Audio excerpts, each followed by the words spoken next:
The morning sun had just begun to rise over the quiet village of Kajumba, painting the sky with soft orange light.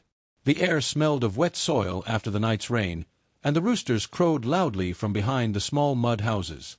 In one corner of the village, people moved slowly and quietly. It was not an ordinary day. Someone dearly loved had passed away, Mama Nyara, an old woman whose name everyone knew. She had been a kind woman, gentle in her voice and warm in her heart. People said that when she spoke, even the stubborn goats seemed to listen. She had helped many in the village, given food to those who were hungry, herbs to the sick, and comfort to anyone who had lost hope.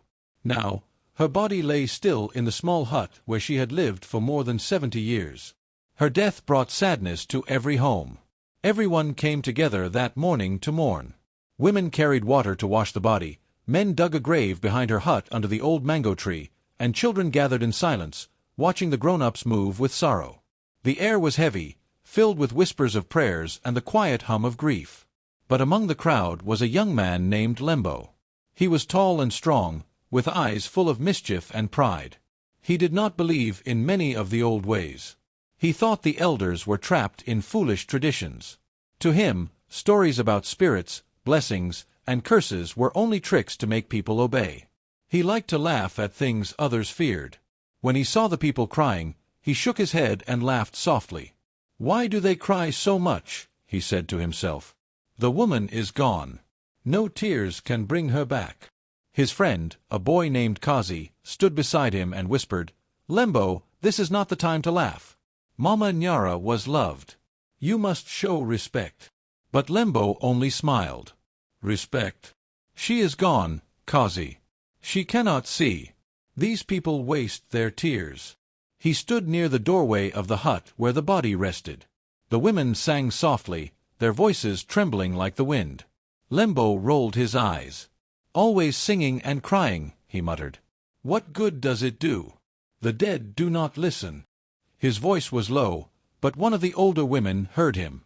She looked at him sharply and said, "Young man, keep quiet. This is a sacred moment. Mama Nyara's spirit is still near." Lembo laughed louder. "Spirits? You people always talk about spirits. Show me one, and maybe I will believe." The woman frowned and turned away, whispering a short prayer under her breath.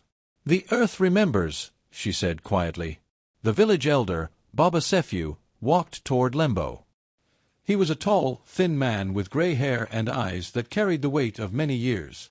He leaned on a walking stick carved with small marks that told stories of the village. His voice was calm but firm.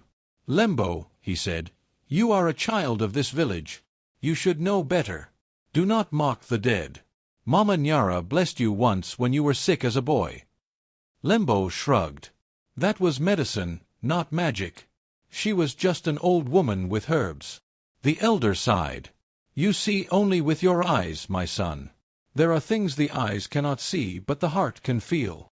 Lembo looked away, pretending not to care. "Old stories," he said softly. "The world has changed. I will not live in fear of what is gone." The people continued their mourning. The body was wrapped in clean white cloth, and the men carried it outside. The sound of the drum began, slow and deep, echoing through the trees. The villagers followed the body to the grave, singing softly. Lembo stood back, watching with a grin. "They carry her like she will wake up and walk again," he said, laughing quietly. Kazi pulled at his arm. "Please, Lembo, stop laughing. People will get angry." But Lembo did not listen.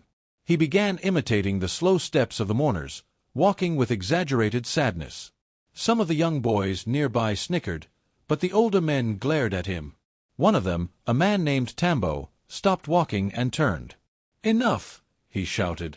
"You mock our pain, and you mock our ancestors. Be careful, Lembo. The ground beneath your feet remembers the sound of your laughter." Lembo crossed his arms. "Then let the ground laugh with me," he said boldly. "The dead cannot hear, and the earth cannot speak." The villagers murmured among themselves. Some shook their heads. Others whispered that Lembo was bringing trouble upon himself. Baba Sefu raised his hand and said calmly, "Let him be. The spirits will teach him better than we can." The burial continued in silence. When the body was lowered into the earth, everyone threw a handful of soil into the grave. Lembo watched but did not join them. He turned away, his face proud and cold. After the ceremony, the people went back to their homes. The air was still heavy, but slowly the sounds of daily life returned, the cry of a baby, the call of a rooster, the crackle of fire. Only Lembo's laughter broke the quiet now and then. That evening, he sat outside his hut with Kazi, poking the fire with a stick. The sky was painted with red and purple, and the crickets had begun their songs. "You really shouldn't have said those things," Kazi said nervously. "People say bad things happen to those who mock the dead." Lembo smiled and tossed another stick into the fire. "Bad things happen to everyone, Kazi. The world does not care what I say." "But what if her spirit—" "Her spirit?" Lembo interrupted, laughing. "You mean an invisible old woman will come and scold me? No, my friend. When people die, they sleep. That is all." Kazi shook his head. "You talk like someone who has never seen strange things. My grandmother says spirits walk when they are disrespected." Lembo leaned back, watching the sparks rise into the night sky. "Then let them walk," he said. "Maybe they will tell me stories to make me laugh." The two boys fell silent. The fire crackled softly, and a cool breeze passed by. In the distance, a dog began to howl, a long, low sound that echoed across the fields. Kazi shivered. "That's a bad sign," he said. "Dogs sense spirits." Lembo smirked. "Or maybe the dog is just hungry." He stretched and stood up. "I am going to sleep. You can stay awake and talk to ghosts if you like." As he entered his hut, the wind blew harder. The flame of the fire flickered and almost went out. Kazi looked around uneasily. Somewhere far away, he thought he heard a whisper, a woman's voice, soft but clear. He turned quickly, but there was no one there. Inside the hut, Lembo lay on his mat, closing his eyes with a satisfied smile. He was proud of his boldness, proud that he had not bowed to the fears of the villagers. To him, life was simple. The strong survived, and the dead were gone forever. He drifted to sleep easily, thinking nothing of the day's events. Outside, the moon rose higher, casting pale light over the grave of Mama Nyara. The mango tree's branches swayed in the wind, and the leaves rustled softly, almost like a whisper. The air grew colder, and the sound of the night deepened. In the stillness, the earth beneath the tree seemed to move, just slightly, as if breathing. Lembo slept soundly, unaware that the first shadow of his lesson had already begun to take shape. The night came slowly to Kajumba, covering the small village in a blanket of darkness. The moon was hidden behind clouds, and the only light came from the dim fires burning in clay pots outside the huts. The air was still, and even the insects seemed quieter than usual. Lembo sat outside his hut, staring at the sky, thinking about what Baba Sefiu had told him earlier that day. "Do not mock the dead, my son. The earth listens," the old man had said with calm but heavy words. Lembo had only laughed. "The earth listens," he had replied. "Then let it listen to me laugh. Nothing will happen. The dead are gone, and spirits are lies made to scare children." Now, sitting alone, those words echoed faintly in his mind. He did not believe in ghosts, but the way Baba Sefiu had looked at him, serious and sad, made him a little uneasy. He tried to shake off the thought. "Old people always talk like that," he muttered to himself. "They just want everyone to fear their stories." He stood up and stretched his arms, walking into his hut. The room was small, with a mat on the floor and a wooden stool by the wall. He lay down and closed his eyes, feeling the quiet around him. For a while, he could hear the distant sound of drums. Someone was finishing a wedding celebration on the other side of the village. Then even that sound faded, and silence took over. The night grew colder. The wind began to move softly through the cracks in his hut's walls. It was the kind of wind that carried whispers from faraway places, the kind that made even brave men pull their blankets tighter. Lembo turned on his side, trying to sleep. The mat creaked under his weight. Just as his eyes began to close, he heard it, a soft sound, like someone walking outside his hut. Slow footsteps on the dry ground. Tap, tap, tap. He sat up quickly and looked toward the door. "Kazi," he called out, thinking his friend might be playing a trick. No answer came. He listened carefully. The footsteps stopped. He waited for a moment, then lay down again. "Maybe it's just the wind," he whispered. But then, from somewhere close, he heard it, a whisper. "Lembo." It was not loud, but clear. The voice was soft, almost kind, yet it made his heart pound fast. He froze, his eyes wide in the darkness. "Who's there?" he said sharply. "Kazi, if this is your joke, stop it." No one answered. The wind blew harder, pushing the door open just a little. Lembo saw the edge of the mat move as the air swept through the hut. He swallowed, feeling his throat dry. He stood up slowly and stepped to the doorway, peering into the night. The village was dark. The moonlight had finally broken through the clouds, shining faintly on the trees and the small graves beyond the huts. He could hear only the wind, or so he thought, until he heard it again. "Lembo." This time, the voice came from behind him. He turned quickly, his heart racing. The hut was empty. His eyes darted around, but there was nothing, no person, no shadow. Just the sound of the wind and the flicker of the small oil lamp. He laughed nervously. "I'm hearing things," he said to himself. "Maybe Baba Sefu's stories are getting into my head." He sat back down on his mat, pulling the blanket over his shoulders. But the feeling did not leave. He could sense something, a presence, not seen, but felt. The air was colder now, and every small sound seemed louder. The flame in the lamp flickered and then went out suddenly. Darkness filled the room. Lembo sat still, his breathing slow and heavy. His mind told him it was just the wind, but his heart whispered something else. He heard the voice again, this time closer, almost like it was whispering right next to his ear. "Lembo!" He jumped to his feet and shouted, "Who is it? Show yourself!" His voice trembled slightly. He picked up a stick from the floor, holding it tightly in his hand. His eyes darted around in the darkness. Then he noticed something, faint, almost invisible, a shape near the doorway. It looked like smoke, moving slowly, taking a form that seemed human but not solid. Lembo's mouth went dry. His legs felt weak. The figure did not move closer, but the air around it seemed alive. The wind swirled in small circles, lifting dust from the floor. Lembo blinked, thinking his eyes were tricking him, but when he opened them again, the shape was still there. A woman's voice spoke softly. "You laughed at my rest." Lembo's heart nearly stopped.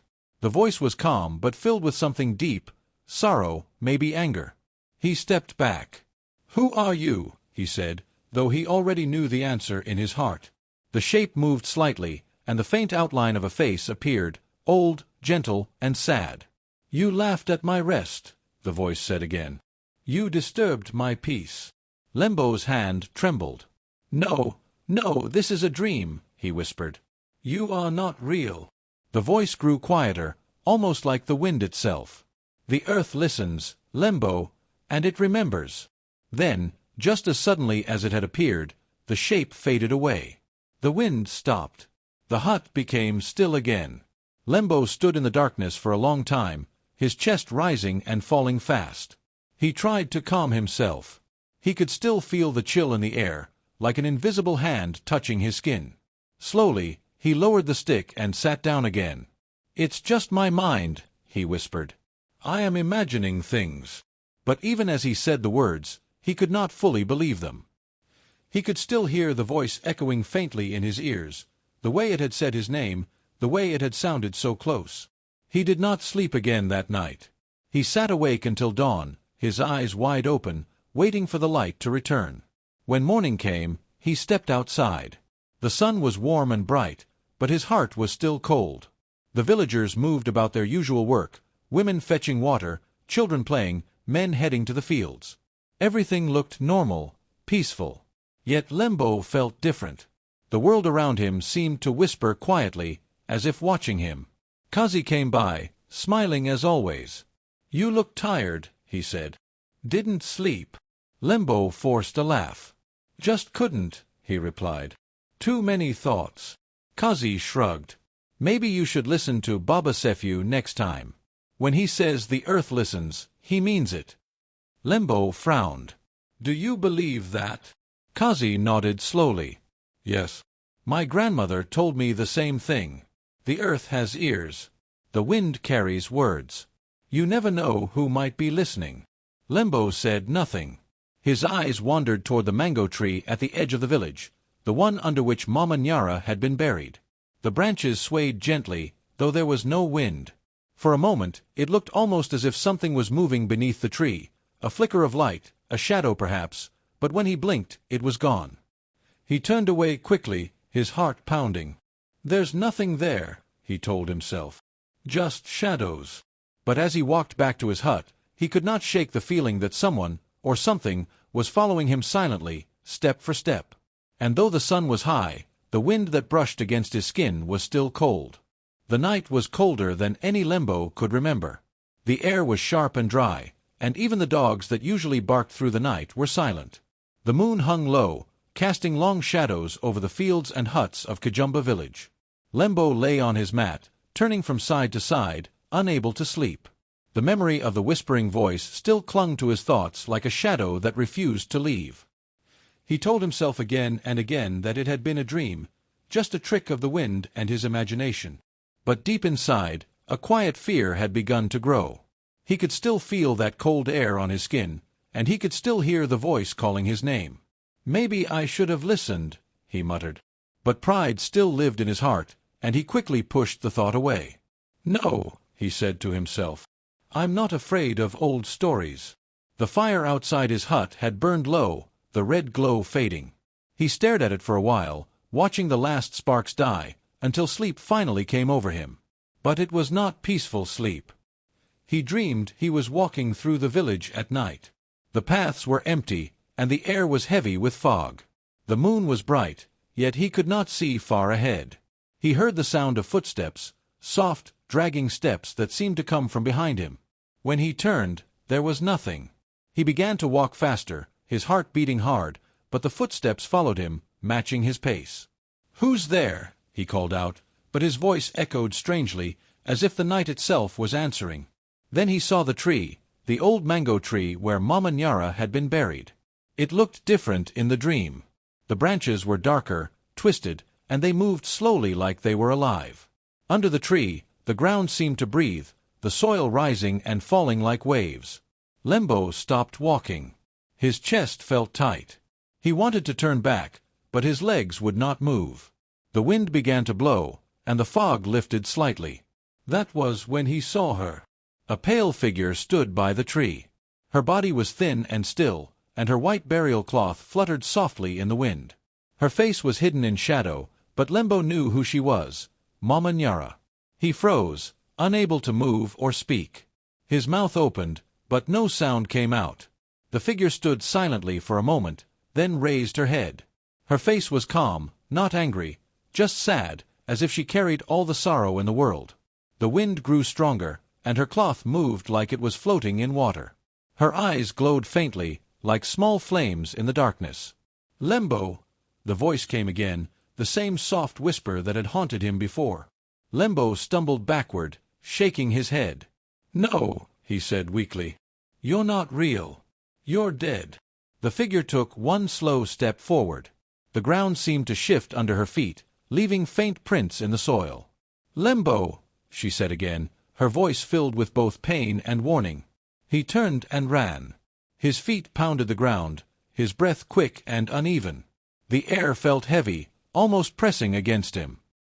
He could hear the sound of something following, the whisper of cloth, the faint rhythm of steps behind him. He didn't dare to look back. Help! He shouted as he ran toward the village center. Someone help me! But no one answered. The huts were dark, the fires cold. The whole village seemed asleep, as if the night had stolen every sound. He ran until his legs gave out, falling to his knees in the dust. He looked behind him, nothing. The road was empty, silent. The only sound was his own breathing. Then everything went black. When he opened his eyes again, morning light was spilling through the cracks of his hut. He was lying on his mat, his body covered in sweat. His heart still raced, and his throat was dry. For a moment, He wondered if it had all been a nightmare. But when he sat up, he noticed something strange. His door was open. He was sure he had closed it before sleeping.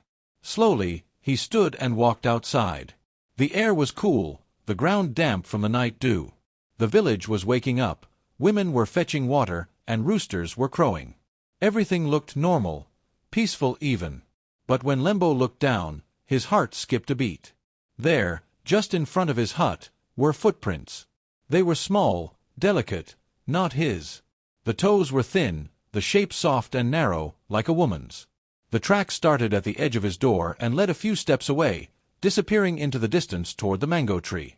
Lembo stared at them, his breath shallow. He slowly crouched to look closer. The prints were pressed deep into the earth, as if whoever made them had walked there only a short while ago. The soil around them was cold. He took a step back. "No, no," he whispered. "This can't be real." Kazi came walking from the next hut, yawning. "You're up early," he said. "You look like you've seen a ghost." Lembo looked at him, unable to speak at first. Then he pointed to the footprints. "Look," he said quietly. Kazi stepped closer, frowning. He bent down and studied the marks. "Whose are these?" "They're not mine," Lembo said quickly. "I was inside all night." Kazi's face changed. "They look like a woman's footprints," he said softly. "But there's no woman here this early. Everyone's just waking up." Lembo's skin prickled. "They came from the direction of the mango tree," he said. Kazi looked toward the tree in the distance, its branches waving gently in the morning wind. "Maybe someone passed by," he suggested, though his voice was not sure. Lembo shook his head. "No. These prints start at my door. Not from the road." Kazi went quiet. He looked at Lembo's face and saw real fear there, not the mocking grin he used to wear, but the look of a man who had seen something he couldn't explain. Maybe Baba Sefu should see this," Kazi said. Lembo nodded slowly. His mouth was dry, and his hands were shaking. "Yes," he whispered. "Maybe he will know what it means." They went to find the elder. Baba Sefu was sitting under a shade tree, carving a small wooden bowl. When he saw Lembo's pale face, he frowned. "What troubles you, my son?" Lembo hesitated, then said, "There were footprints outside my hut this morning." "They were not mine." The old man's eyes narrowed slightly. "And where did they lead?" "Toward the tree," Lembo said softly. Baba Sefu looked down at the ground for a long moment. Then he said, "The earth listens, Lembo. And it remembers who respects it, and who mocks it. When the wind carries a spirit's name, it means the spirit is not at rest." Lembo felt his stomach tighten. "You mean Mama Nyara?" The elder did not answer.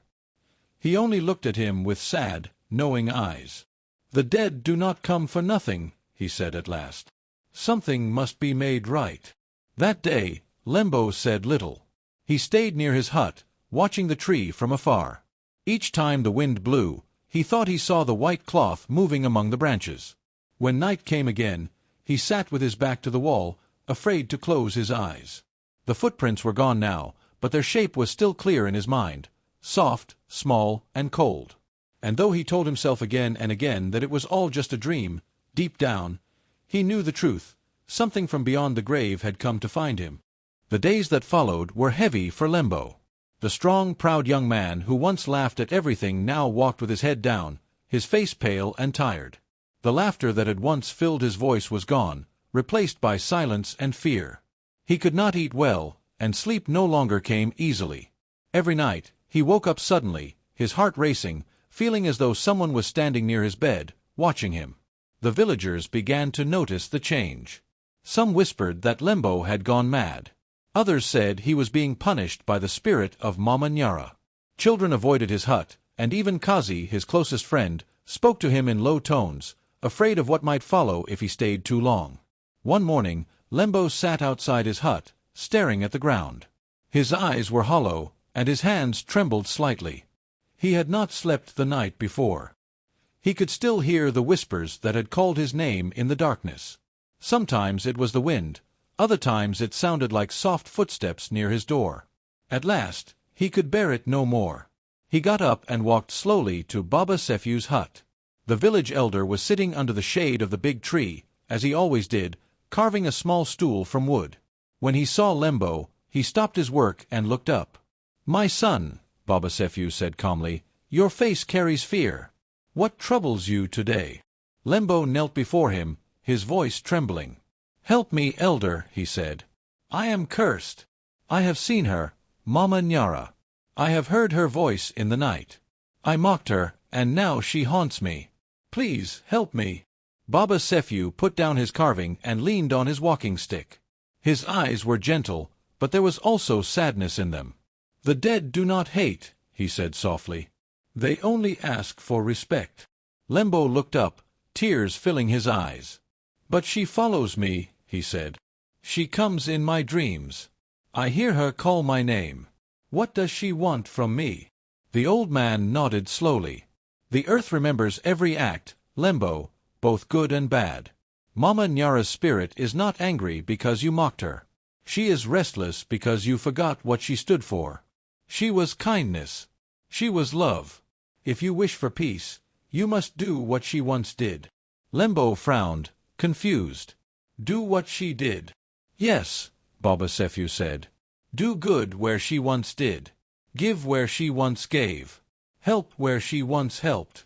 The dead only seek balance. Bring back the good that your laughter took away." Lembo sat quietly, letting the elder's words sink into his heart. For the first time, he did not argue. The pride that had once filled him had faded. All he wanted now was peace. "I will try," he whispered. Baba Sefu placed a hand on his shoulder. "Then the spirits will hear you," he said. "Go, and let your hands learn kindness." That afternoon, Lembo began to change. He walked through the village, his eyes observing what he had ignored before. He saw old people struggling to carry water, children walking barefoot on the hot ground, and widows working alone in the fields. He realized that Mama Nyara had once helped all of them. He started with small things. He fetched water for the old woman who lived next door. He helped a farmer repair his broken fence. He gathered firewood for a widow who had no sons. The villagers watched him quietly at first, unsure of what to make of his sudden change. Some thought guilt had driven him mad. But when they saw the sincerity in his eyes, their doubt began to fade. One morning, as the sun rose over Kajumba, Lembo went to Mama Nyara's grave under the mango tree. The air was cool, and the grass around the mound had grown long. He knelt down and placed a small basket of fresh flowers beside it. "Forgive me," he whispered. "I was blind. I laughed at what I did not understand. I will not mock again. I will honor your name." The wind moved gently through the branches, and for a moment Lembo felt warmth touch his face, not the cold he had grown used to, but a calm, peaceful breeze. The leaves above him rustled softly, and he thought he heard a faint whisper, almost like a sigh of relief. That day, he worked harder than ever. He helped build a new roof for the school, carried food to the sick, and gave his only blanket to a man who had none. With each good act, he felt lighter, as if something dark inside him was fading away. Weeks passed, and the nightmares stopped. The whispers that had haunted him grew distant until they disappeared completely. For the first time in a long while, Lembo slept peacefully. When he woke in the morning, the air around his hut felt warmer, brighter. One evening, Kazi came to visit. He found Lembo sitting outside, mending a child's torn sandals. The boy smiled when he saw his friend. "You're different now," Kazi said. "The fear in your eyes is gone." Lembo nodded. "I learned something, my friend," he said. "When you mock goodness, you lose your peace. When you do good, it returns to you." Kazi smiled. The elder was right then. The dead only ask for respect. Lembo looked toward the mango tree in the distance. The setting sun painted its branches gold. "Yes," he said softly, "and I hope she knows that I have changed." The village began to notice him again, not as the foolish young man who laughed at sorrow, but as someone different, someone kind. People began to greet him warmly. Children ran to him when he passed. Even the elders, who once shook their heads at his pride, now nodded with approval. He became known for his generosity. Whenever someone was hungry, he shared what little he had. When someone was sick, he visited with herbs and warm soup. And every evening, he lit a small lamp at his door and whispered a prayer for Mama Nyara, thanking her for teaching him through her silence.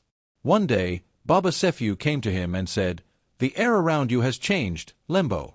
I can see it in your eyes. Do you feel it too?" Lembo smiled gently. "Yes, elder," he said. "It is quiet now. The nights are calm.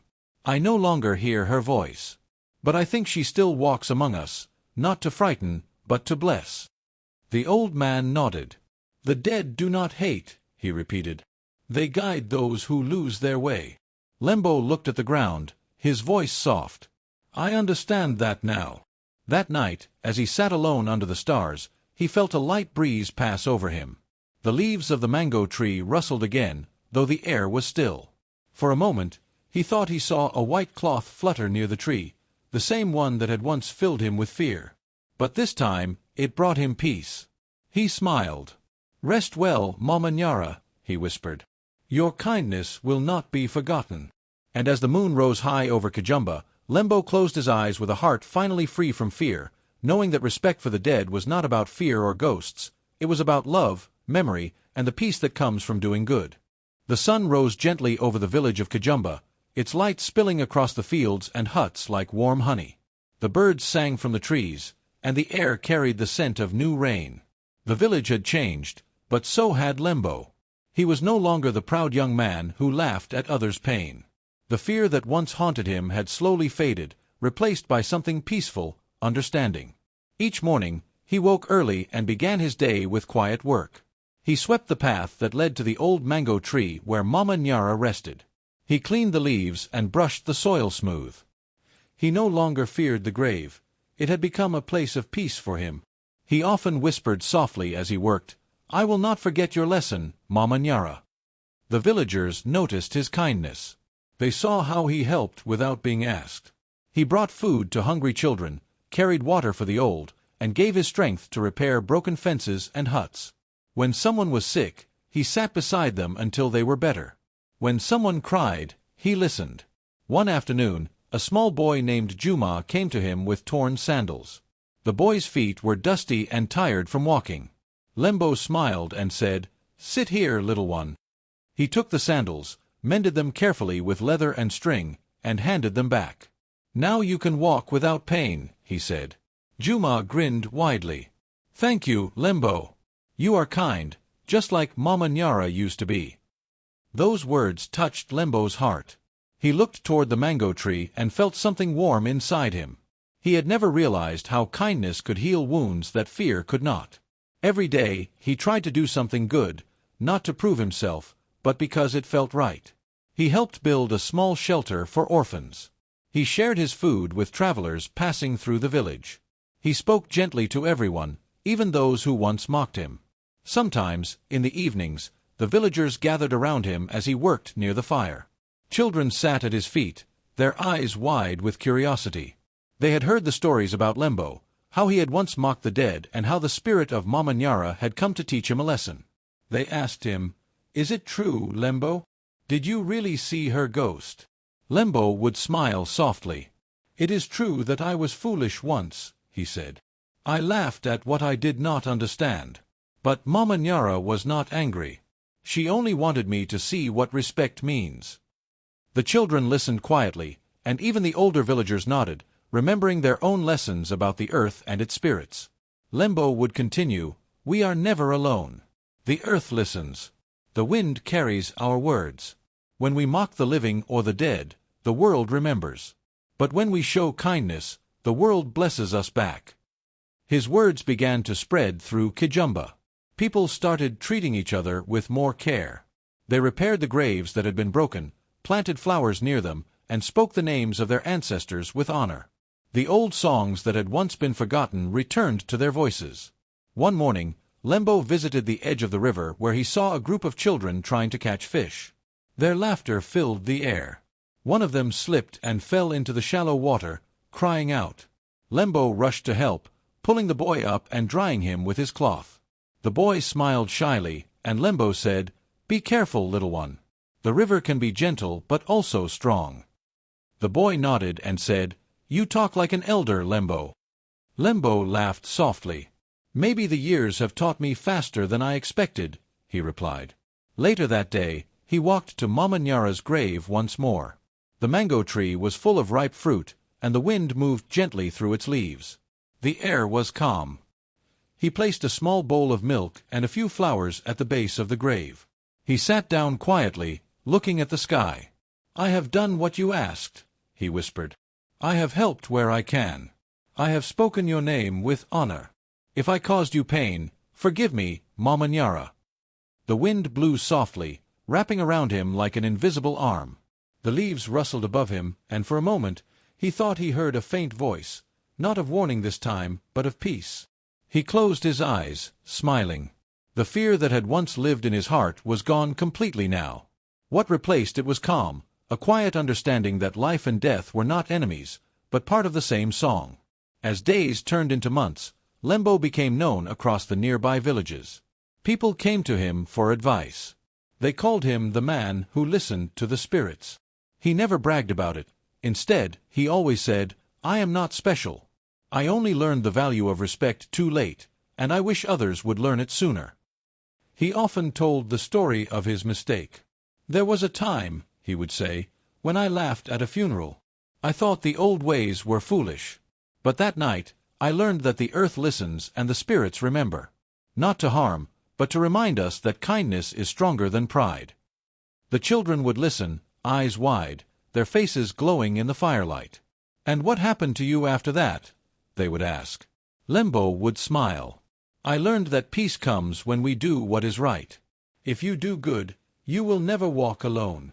His story became part of the village's wisdom. The elders repeated it during gatherings, and travelers who heard it carried it to other villages.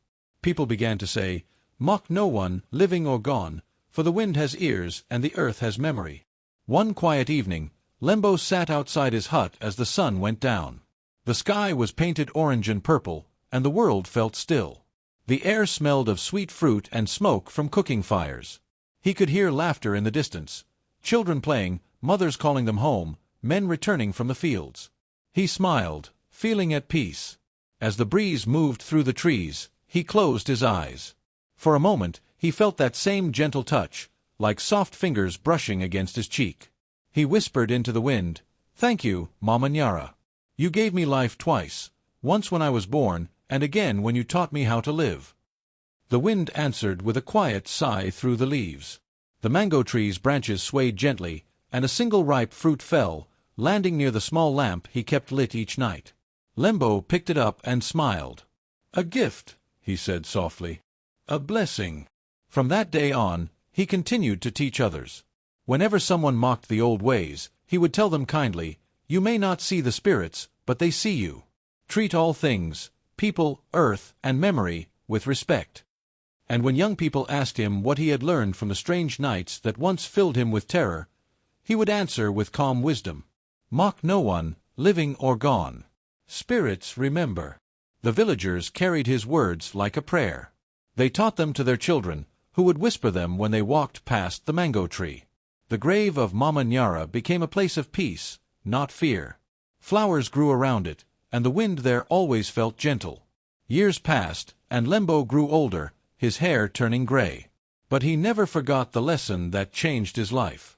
He spent his days teaching, giving, and living in harmony with his people and the spirits of the land. One evening, as the sun set behind the hills, Lembo sat under the mango tree for the last time. He looked up at the sky and smiled. I have done what I could, he whispered. The world is kinder now. The end.